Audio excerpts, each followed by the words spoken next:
പൈതൃകം പലരും നടത്തുന്നുണ്ട്. ഇന്നലെയും നടന്നിട്ടുണ്ട്, ഇന്നലെ മെഞ്ഞാന്നൊക്കെ നടന്നിട്ടുണ്ട്. എന്താണ് ഈ പൈതൃകം എന്ന് പറഞ്ഞതിനെ സംബന്ധിച്ച് 2 വാക്ക് പറയൽ അനിവാര്യമായതുകൊണ്ട് അത് മാത്രമേ ഞാൻ പറയാൻ ഉദ്ദേശിക്കുന്നത്. ബാക്കിയൊക്കെ നിങ്ങളിവിടെ കേട്ടിട്ടുണ്ടാകും, അതും കേട്ടിട്ടുണ്ടായിരിക്കും. എന്നാലും ഒന്ന് പറയുന്നത് നന്നായിരിക്കും, അവസരോചിതമായിരിക്കും. അങ്ങനെയാണല്ലോ. പാണക്കാട് മുറ്റത്ത് പൈതൃകം നടന്നു. അതിന് നമ്മൾ ഒറ്റവാക്കിൽ പറഞ്ഞാൽ അവിടെ തിരിയാത്ത കുറേ ആൾക്കാരുണ്ട്. പാണക്കാട്ട് അത് തിരിയിക്കാൻ വേണ്ടിയിട്ടാണെന്ന് പറഞ്ഞാൽ അതായിരിക്കും ശരി. ആ പ്രസംഗം മുഴുവനും അങ്ങനെയാണ്. എൻ്റെ സ്നേഹിതൻ പൂക്കോട്ടൂർ പ്രസംഗിച്ചത് കുറേ ഞാൻ കേട്ടു ലൈവായി.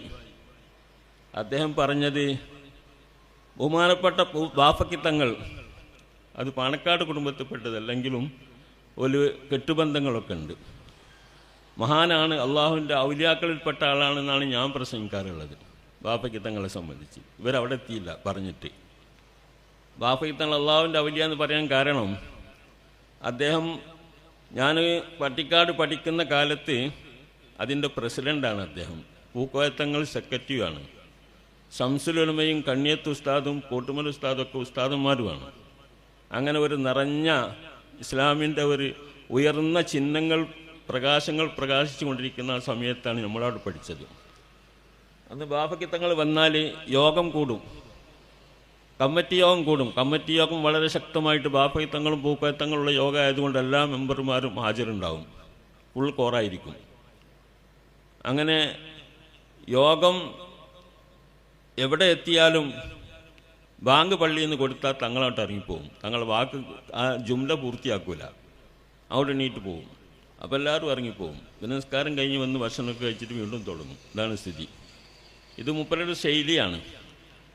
അങ്ങനെ ചിലപ്പോൾ നമ്മളെ കുട്ടികളെ വിളിച്ചു കൂട്ടിയിട്ട് അദ്ദേഹം ഉപദേശം തരാറുണ്ട്. ഒരു ദിവസം അദ്ദേഹം തന്ന ഉപദേശത്തിൽ അദ്ദേഹം പറഞ്ഞു, എനിക്ക് ഓർമ്മ വച്ച കാലം മുതൽ ജമാഅത്ത് നഷ്ടപ്പെട്ടിട്ടില്ല, നിസ്കാരം നഷ്ടപ്പെട്ടില്ല എന്നല്ല. ആർക്കത് പറയാൻ കഴിയുക? ഏതെങ്കിലും മൊലിയാർക്ക് പറയാൻ കഴിയുന്ന? അതുകൊണ്ട് ഞാൻ അതൊക്കെ കേട്ട വാക്കിഫിത്തങ്ങളെ ഞാൻ ഔലിയ വലിയ പല സ്ഥലത്തും പ്രസംഗിച്ചിട്ടുണ്ട്. അള്ളാഹുവിൻ്റെ ഔലിയാക്കളിൽപ്പെട്ട ആളാണ്. കാരണം അദ്ദേഹം ഒരു പാണക്കാട് തങ്ങന്മാരുമായി ആത്മീയ മേഖലയിൽ മാത്രം സഞ്ചരിച്ച ആളല്ല. അദ്ദേഹം ബിസിനസ്സുകാരനായിരുന്നു, നല്ല ബിസിനസ്സുകാരനായിരുന്നു. അതിന് പുറമെ കേരള രാഷ്ട്രീയം മുഴുവനും അദ്ദേഹത്തിൻ്റെ 2 വിരലുകൾക്കിടയിലായിരുന്നു. ആരിവിടെ ഭരിക്കണം, മുഖ്യമന്ത്രി ആരാവണം, മറ്റു മന്ത്രി ആരാവണം, ലീഗിന് ഇത്ര മന്ത്രിമാർ വേണമെന്നൊക്കെ തീരുമാനിക്കുന്നത് അപ്പടി ഈ കേരളം അംഗീകരിച്ച് വന്ന ഒരു കാലഘട്ടമാണ്. എൻ്റെ സമപ്രായക്കാർക്കൊക്കെ അതറിയാം. ചെറിയ കുട്ടികൾക്ക് ഇപ്പോൾ അത് അറിഞ്ഞോളുന്നുണ്ടാവില്ല. അങ്ങനെ പിന്നെ കോൺഗ്രസ്സുകാർ ലീഗുകാർ അവഗണിച്ചു. ആദ്യത്തെ കേരളം ഉണ്ടായതിനു ശേഷം ആദ്യത്തെ മന്ത്രിസഭ EMSൻ്റെ മന്ത്രിസഭയാണ്, കമ്മ്യൂണിസ്റ്റ് മന്ത്രിസഭയായിരുന്നു. അതിനെ പിന്നെ നെഹ്റു പിരിച്ചുവിട്ടു. വിമോചന സമരം കൊണ്ട് 2 കൊല്ലം ഭരിക്കാൻ കഴിഞ്ഞുള്ളൂ. 59 പിരിച്ചുവിട്ടു. പിന്നെ അതിന് പകരമായി കോലീപ്പി ഉണ്ടായി. കോലീപ്പി എന്ന് പറഞ്ഞാൽ കോൺഗ്രസും ലീഗും PSPയും കൂടിയിട്ട് എന്താക്കി, 3 പാർട്ടി കൂടിയിട്ട് തെരഞ്ഞെടുപ്പ് നേരിട്ടു. അവർ വിജയിച്ചു വന്നപ്പോൾ ലീഗിന് മന്ത്രിസഭ കൊടുത്തില്ല, മന്ത്രിസ്ഥാനം കൊടുത്തില്ല. കോൺഗ്രസ് അവഗണിച്ചു. കാരണം അതൊരു വർഗീയ പാർട്ടിയാണ്, അതിനങ്ങനെ കൊടുത്താൽ അത് കോൺഗ്രസ്സിന് ചീത്തപ്പേരാണെന്നുള്ള നിലക്കാണ് അവരെ കണ്ടത്. കൊടുത്തില്ല. അങ്ങനെ പറഞ്ഞ് അവസാനം സ്പീക്കർ സ്ഥാനം കൊടുത്തു. ഇതൊക്കെ നിങ്ങൾക്ക് അറിയുന്നതായിരിക്കും. ഏതാവട്ടെ, ഞാനത് പറയുന്നത് വേറെ സംഗതിൻ്റെ മുഖവരായിട്ട് പറയാണ്. അങ്ങനെ സീതി സാഹിബിന് സ്പീക്കർ സ്ഥാനം കൊടുത്തു. കുറച്ച് കഴിഞ്ഞ് മൂപ്പർ വഫാത്തായി. അതിനുശേഷം CH മുഹമ്മദ് കോയ സാഹിബിനെ സ്പീക്കറാക്കാൻ വേണ്ടി ആവശ്യപ്പെട്ടു. അപ്പോൾ തൊപ്പി ഉയക്കണം എന്നാൽ സ്പീക്കറാകാൻ പറ്റുള്ളൂ, തൊപ്പി ഉയച്ചാലേ ആക്കാൻ പറ്റുള്ളൂ എന്നാണ് കോൺഗ്രസ്. അങ്ങനെ ഏതായാലും തൊപ്പി ഉയച്ചിട്ടെങ്കിലും ഇരിക്കട്ടെ ചെയ്തിട്ട് അങ്ങനെ കാര്യമായിരുന്നു. ഏതായാലും നീണ്ടുന്നില്ല. കുറച്ച് കഴിഞ്ഞപ്പോൾ എന്താക്കി ഇറങ്ങിപ്പോരേണ്ടി വന്നു. അങ്ങനെ ഇറങ്ങിപ്പോന്നിട്ട് പിന്നീട് ആദ്യം കമ്മ്യൂണിസ്റ്റിനോട് ദേഷ്യം പിടിച്ചിട്ടാണ് ഈ മുന്നണി ഉണ്ടാക്കിയത്. പിന്നെ കോൺഗ്രസിനോട് ദേഷ്യമായി ലീഗിന്, പകരം വീട്ടണം. അങ്ങനെയാണ് എന്താക്കിയത്, സപ്തമുന്നണി ഉണ്ടാക്കിയത്. 7 കൂട്ടർ പാർട്ടി കൊണ്ട് EMSൻ്റെ നേതൃത്വത്തിൽ മന്ത്രിസഭ വന്നു. അന്ന് 2 മന്ത്രിമാരുണ്ടായി. CH കോൺഗ്രസിൻ്റെ മന്ത്രിസഭയിൽ ഒരു മന്ത്രിയും കൊടുത്തില്ല. EMS 2 മന്ത്രിമാർക്ക് കൊടുത്തു, CHനും കുരുക്കളും കൊടുത്തു. ഇതൊക്കെ ഞാൻ പറയുന്നത് വെച്ചാൽ ഇതിലൊക്കെ ചില അർത്ഥങ്ങളുണ്ട്, നിങ്ങൾ ഉൾക്കൊണ്ടാൽ മതി. അങ്ങനെ 2 മന്ത്രിമാരെ കൊടുത്തു. അങ്ങനെ മന്ത്രിയാവാൻ പറ്റും ലീഗിനെയും തെളിയിച്ചത് ആ കമ്മ്യൂണിസ്റ്റിൻ്റെ കൂട്ടുകെട്ടിൻ്റെ മന്ത്രിസഭയാണ്. അതുണ്ടായി. അതൊക്കെ അങ്ങനെ പോയിക്കോട്ടെ. ഞാനത് പറയുന്നത് ആ കാര്യങ്ങളൊക്കെ കൈകാര്യം ചെയ്തത് ബാഫക്കിത്തങ്ങളാണ് നട്ടം ചുരുക്കത്തിൽ.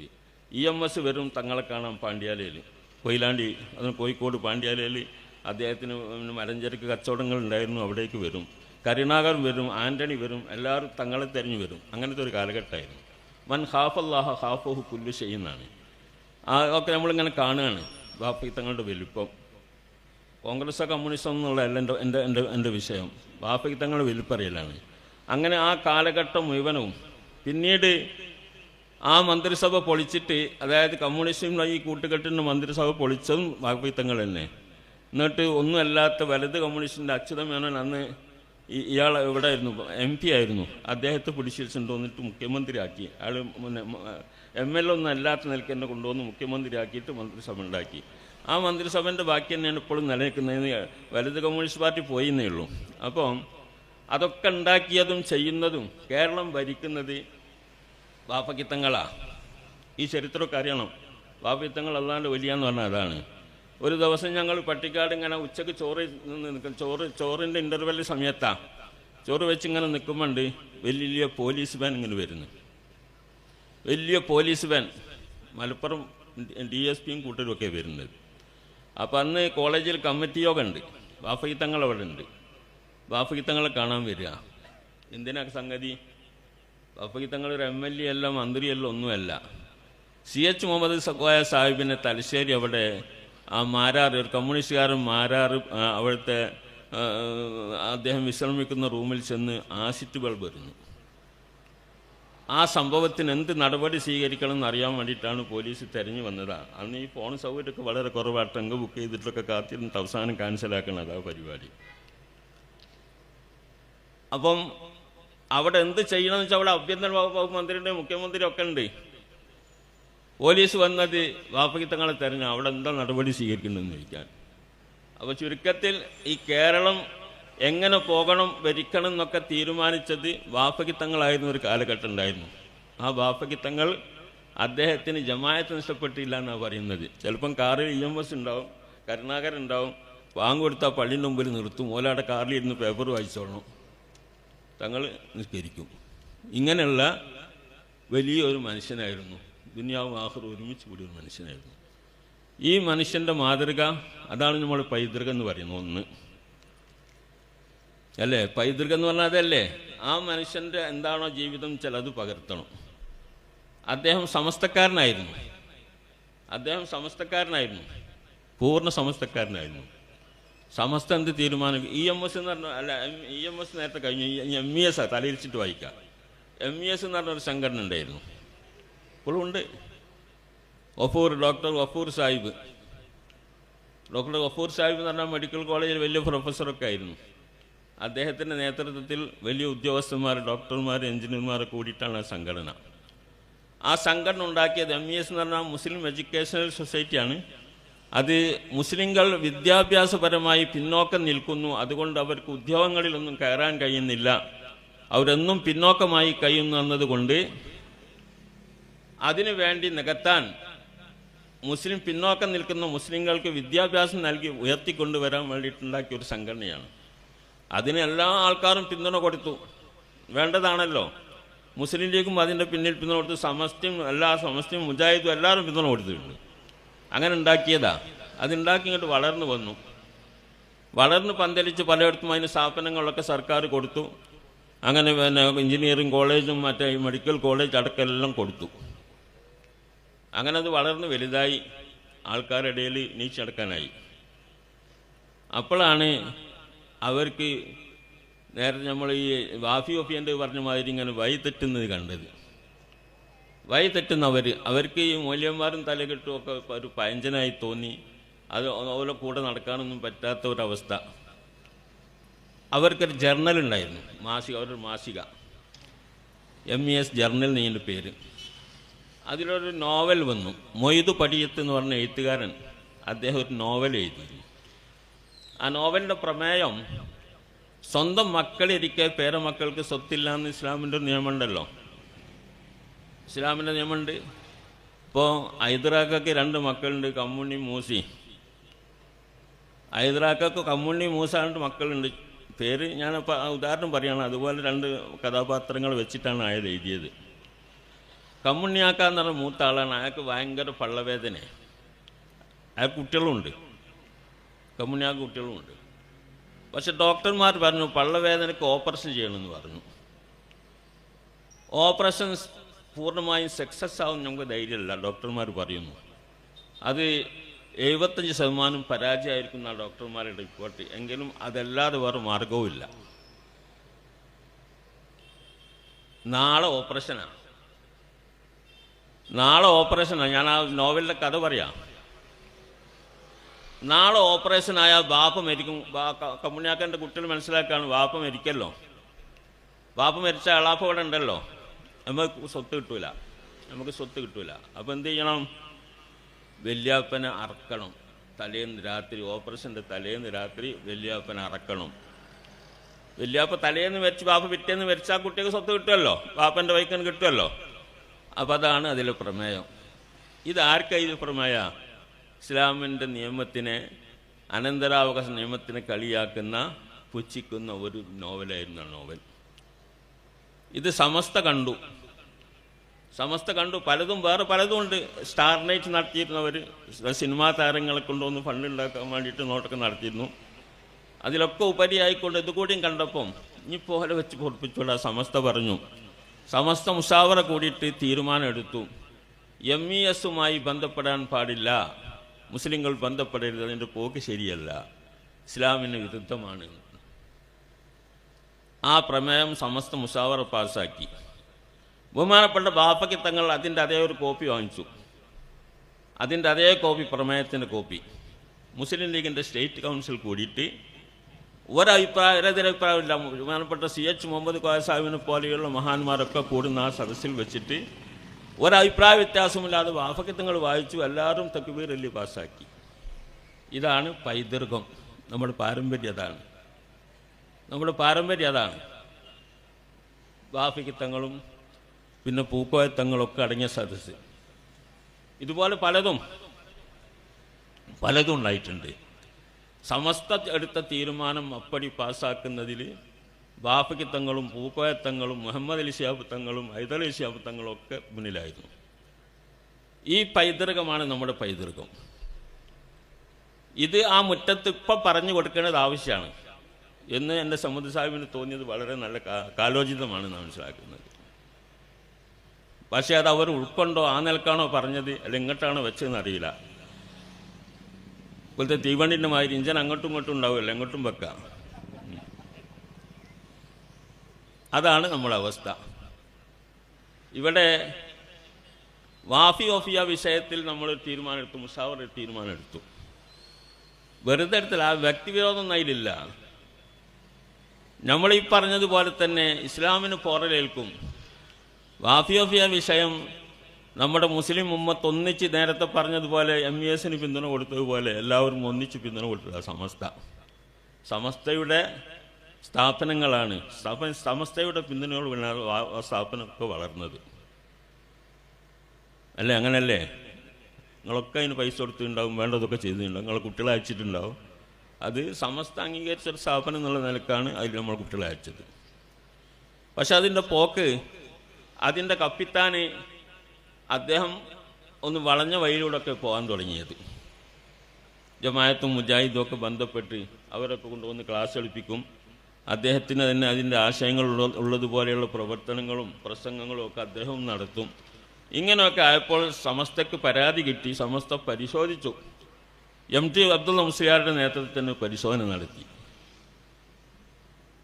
ഞാനും അതിലൊരംഗമായിരുന്നു. പരിശോധിച്ചപ്പോൾ ശരിയാണ്. പലതും ചോദിച്ചപ്പം കുട്ടികളൊക്കെ പലതും പറഞ്ഞു, ഇങ്ങനെ ഇവിടെയൊക്കെ നടക്കാറുണ്ട്. അതുപോലെ അവരുടെ പുസ്തകങ്ങളിൽ വരെ അവരുടെ ഭരണഘടനയിലും മാറ്റം ഉണ്ടാക്കി. സമസ്തക്ക് അവിടെ അധികാരമുണ്ടായിരുന്നതൊക്കെ വെട്ടിമാറ്റിയിട്ട് എല്ലാ അധികാരങ്ങളും എടുത്തു കളഞ്ഞുകൊണ്ട് ഒരു സ്വതന്ത്ര സംഘടനയായിട്ട് ഇത് വിഹരിക്കാൻ തുടങ്ങി.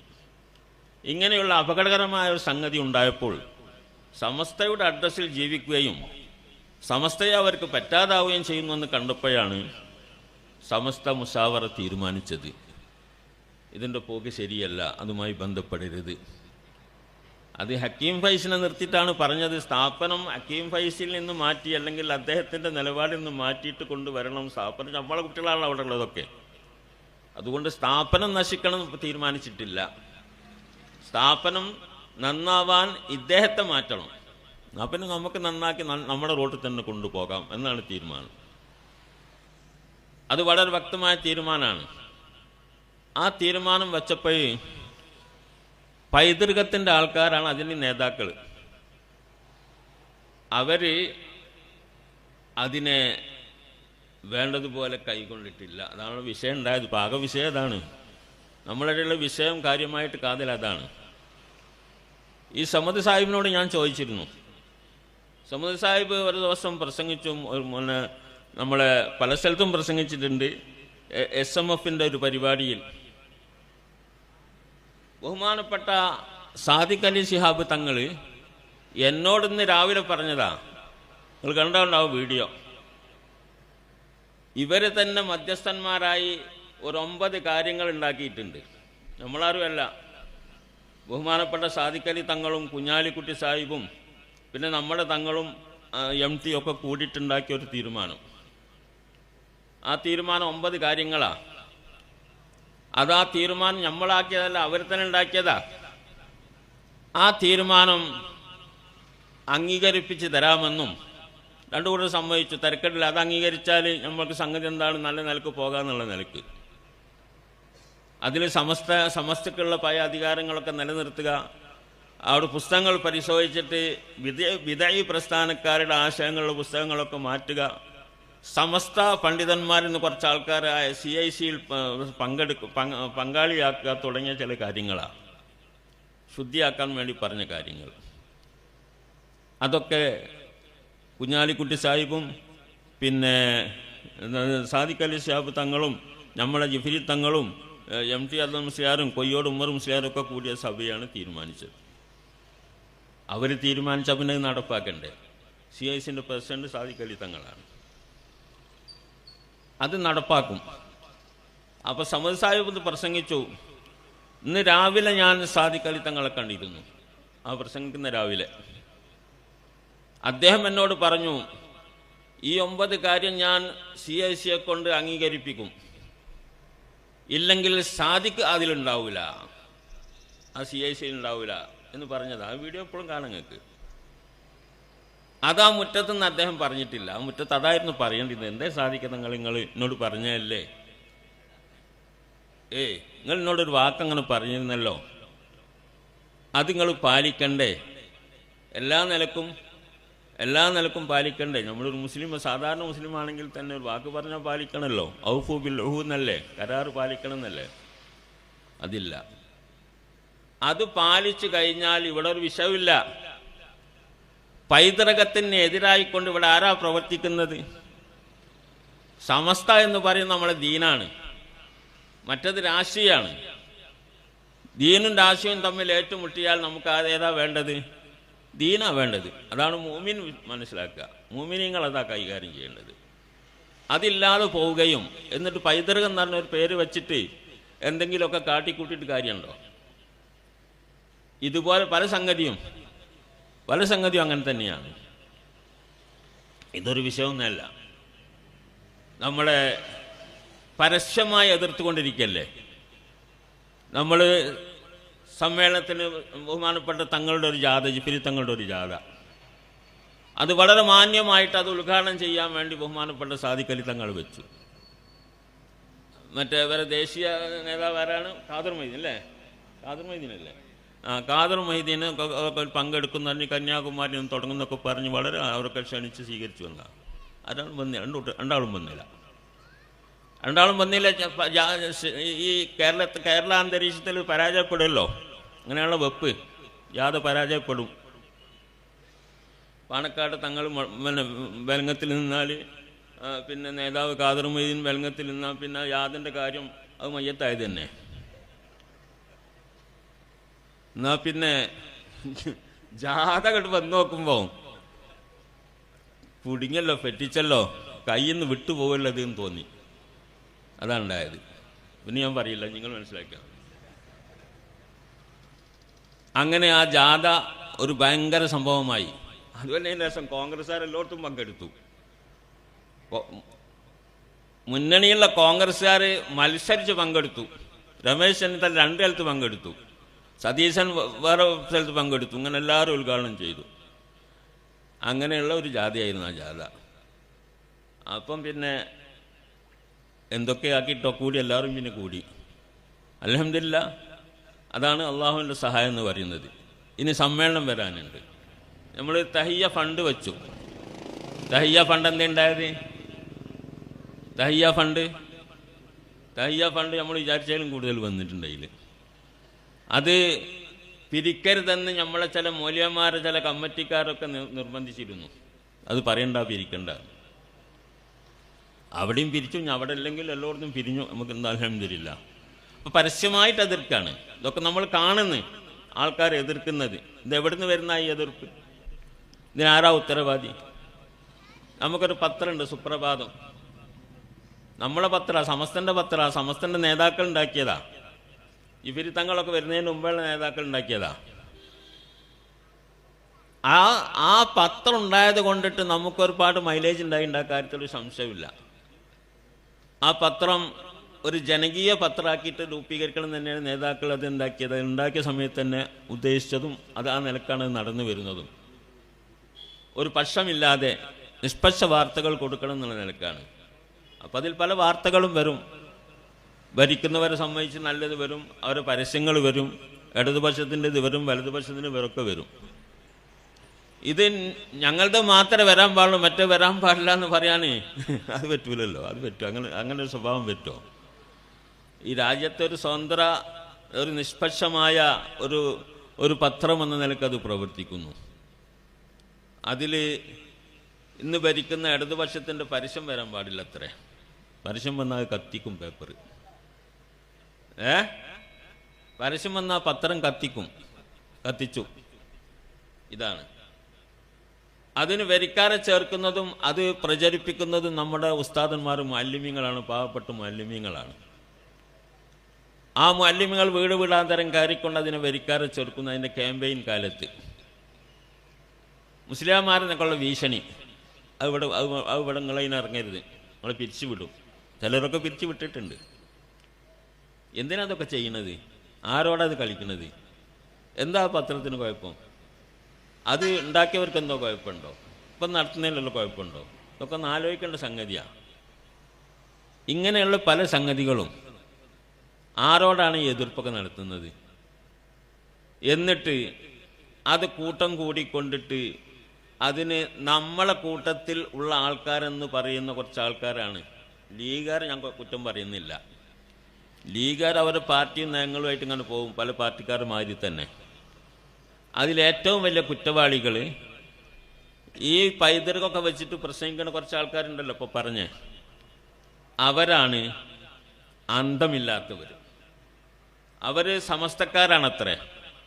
എന്നിട്ട് ഈ വിഷയങ്ങളിലൊക്കെ ആ നിലക്കുള്ള നിലപാടുകൾ സ്വീകരിക്കുകയും പ്രോത്സാഹനം നൽകുകയും ചെയ്യുന്നു എന്നുള്ളതാണ് ഇന്നത്തെ ദുരന്തം. ഞാൻ പലപ്പോഴും പറയാറുണ്ട്, അവരോട് അടക്കം പറയാറുണ്ട്, യോഗം കൂടാൻ യോഗത്തിൽ പറയും, നമ്മൾ അവരാ തീരുമാനിച്ച് വെച്ച തീരുമാനം ഒറ്റക്കെട്ടായിട്ട് പാണക്കാട് പോയി പറഞ്ഞാൽ അവരത് സ്വീകരിക്കല്ലോ എന്ന് പറയാറുണ്ട്. അതിനാരും കൂടുന്നില്ല. അവരെടുത്ത തീരുമാനം, നമ്മളുണ്ടാക്കിയ തീരുമാനം അല്ല, അടിച്ചേൽപ്പിക്കല്ലോ. അവരുണ്ടാക്കിയ തീരുമാനം, ആ തീരുമാനം നിങ്ങൾ നടപ്പാക്കേണ്ടത് നിങ്ങൾക്കൊരു ധാർമ്മിക ഉത്തരവാദിത്തമല്ലേ എന്ന് അവരോട് ചോദിച്ചാൽ അവർ ഉത്തരം മുട്ടൂലേ? അവർ പുറത്തിറങ്ങി നടക്കാൻ കഴിയുമോ? ഇതാണ്. അതുകൊണ്ട് ബാപ്പയ്ക്ക് തങ്ങളുടെയും പൂക്കോയ തങ്ങളുടെയും മുഹമ്മദ് അലി ശിഹാബ് തങ്ങളുടെയും ഹൈദർ അലി ശിഹാബ് തങ്ങളുടെയും പൈതൃകവും പാരമ്പര്യവും പറഞ്ഞുകൊണ്ട് സമസ്തയെ പഠിപ്പിക്കണ്ട. ആ പാരമ്പര്യം തന്നെയാണ് സമസ്തയുടെ പാരമ്പര്യം. അവർക്കുള്ള ആ പാരമ്പര്യം പഠിപ്പിച്ചത് സമസ്തയാണ്, അവർ ഉൾക്കൊണ്ടത് സമസ്തയാണ്, അതുകൊണ്ടുണ്ടായതാണ്.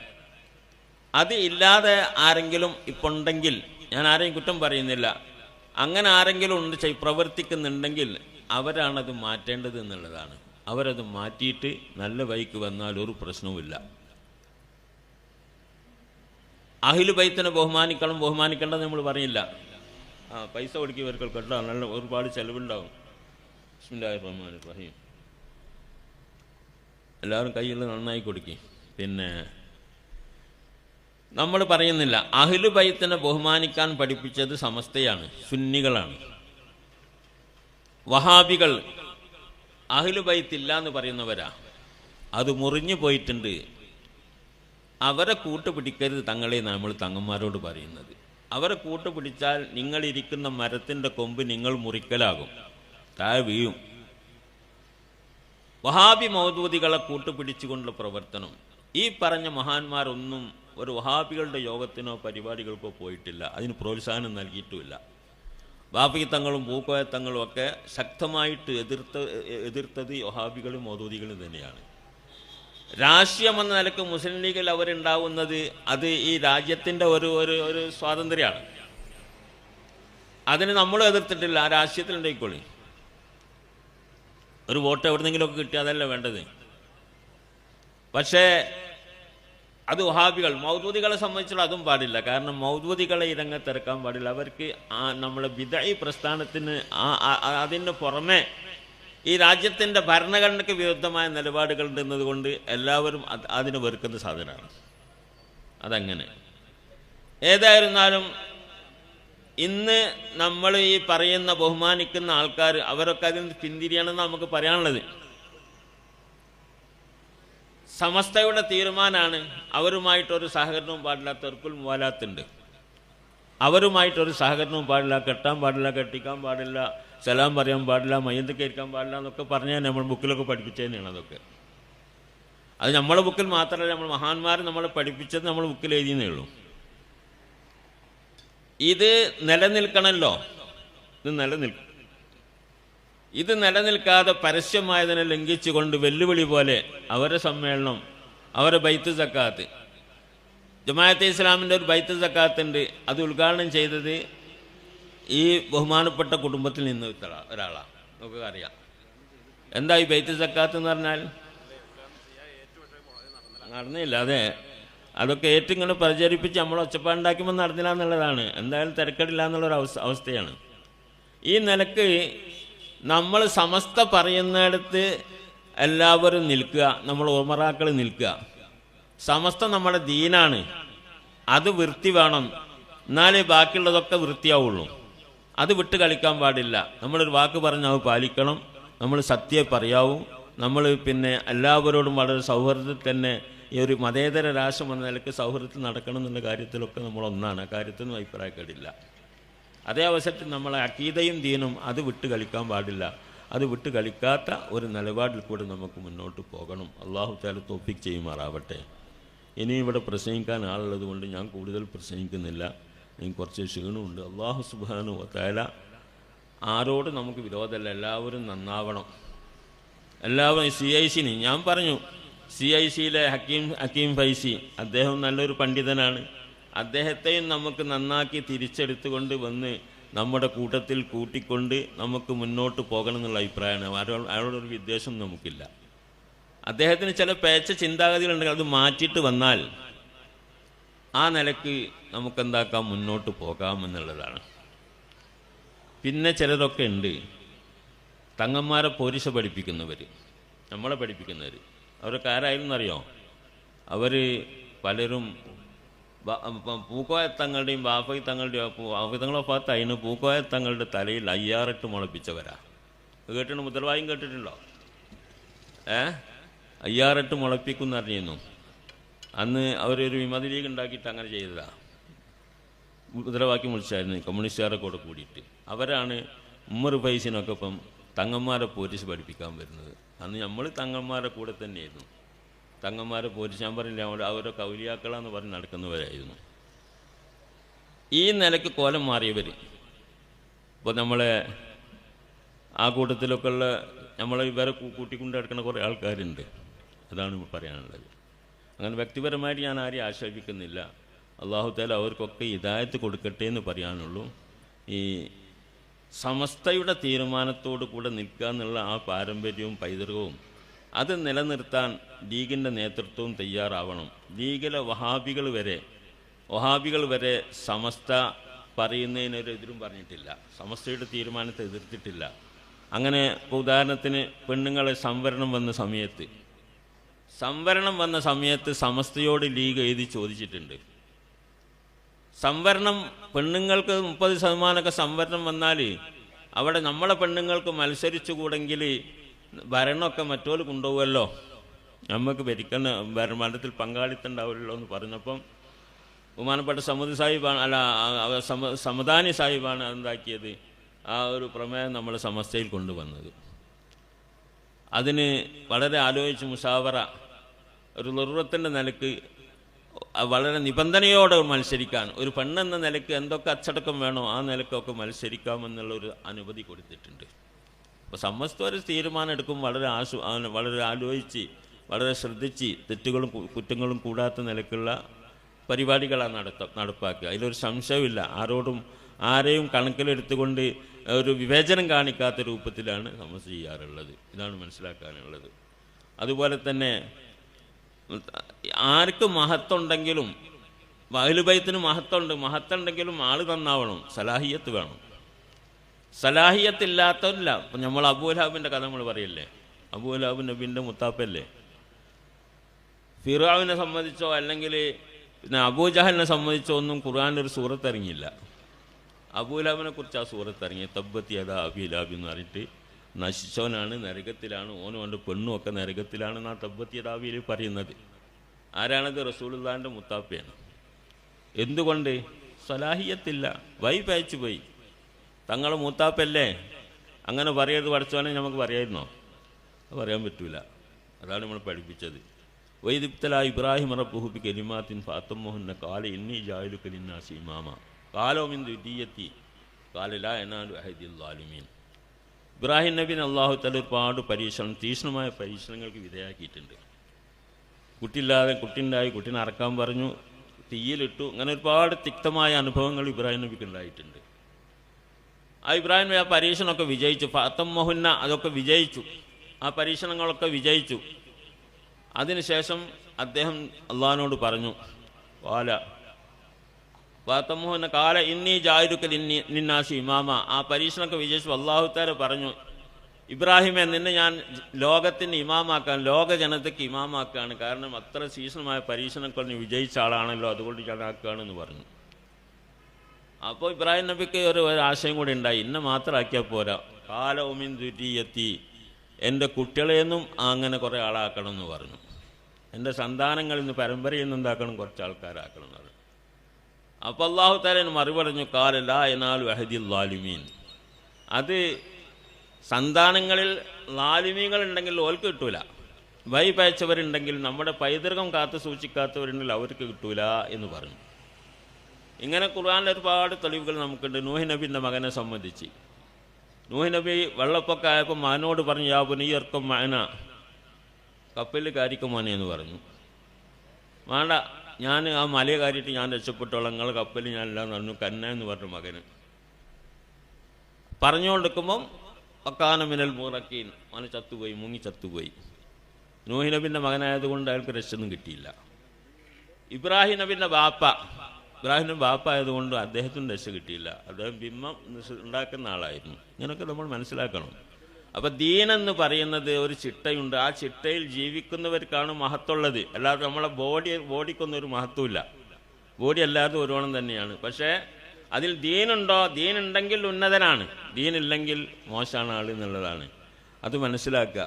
അല്ലാതെ അങ്ങനെ ഒരു സങ്കല്പം ഒരു വീട്ടിൽ ഒരു സംഗതിയിൽ എന്താക്കുക, വലിയൊരു മഹത്വം എന്ന് പറഞ്ഞാൽ മഹത്വം ഉണ്ടെങ്കിലുണ്ട്, ഇല്ലെങ്കിൽ കളഞ്ഞാൽ കളയും. അത് തന്നെ അത് മനസ്സിലാക്കുക. അല്ലാഹു സുബ്ഹാനഹു വ തആല കാത്ത് രക്ഷിക്കട്ടെ. പാണക്കാട് കുടുംബം എന്ന് പറഞ്ഞാൽ വലിയൊരു കുടുംബമാണ്. നമ്മളൊക്കെ ബഹുമാനിക്കേണ്ട കുടുംബമാണ്.